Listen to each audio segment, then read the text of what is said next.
What's going on today, YouTube? Today, I'm going to talk about lights for my EDC. Now, I was really torn between two different lights. Both made by Streamlights. I ultimately decided to go with the one that really brings the appearance to the next level. I was really happy with my decision, so stay tuned. I'm going to install it, and you can let me know what you think.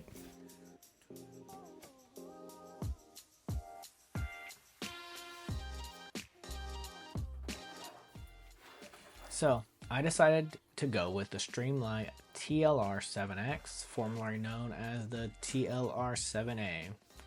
I believe they discontinued the A because I couldn't find one online at all. I'm going to be installing it on my Hellcat Pro from Springfield Armory. Did my weapon check right there. I will note that this is the California edition, so it is only a 10+1, unfortunately. So now I'll begin by, opening up the box.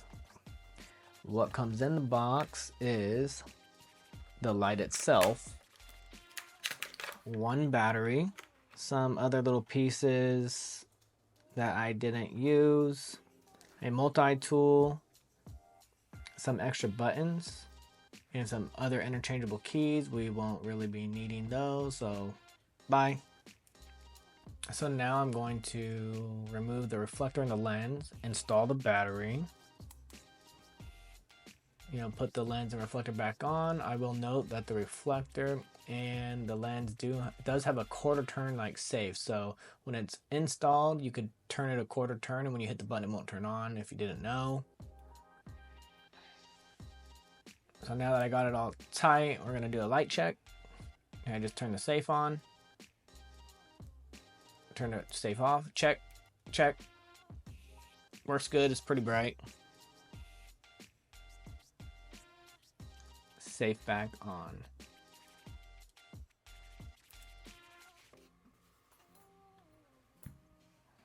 So I'll now open up this other bag of goodies, which has the tool, the extra buttons.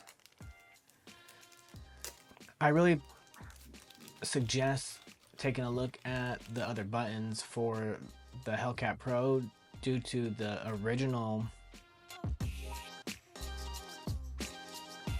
I'm about halfway through this video, so I gotta do it. If you could please hit the like and subscribe, I'd really appreciate it. Now let's continue. High tail buttons actually impeding on the trigger guard and going past the trigger guard. So there, I'll push that little pin out, remove the buttons that came standard on the light, and replace it with the low tail button. See if you can see the difference right there. It's slightly shorter. The button part is more at the bottom. And for the Hellcat Pro, it really just sits really nice with the railguard. You'll get a chance to see that later. So I removed both the original buttons, put the replacements on, finished putting the pin through both the replaced buttons, grab that little pin pusher to finish pushing it through, get it nice and flush on both sides, send the retention bolt on the light, and I will line up the Universal 1 key into the first slot of the Picatinny rail. That will make the light go nice and flush against the trigger guard, so there'll be the smallest possible gap between the light and the Hellcat. Then I'm going to grab a screwdriver. I'm going to tighten it pretty snug, not too tight. I might redo it with some Loctite at another time. But yeah, right here you're going to see how the low tail buttons that I replaced just flow really nice with the trigger guard, so they don't impede your finger entering at all. Overall, I'm extremely happy with the TLR-7X on the Hellcat Pro. I'm glad I chose that over the 7 Sub. Thanks for watching. Please like and subscribe, and I'll see you in the next video.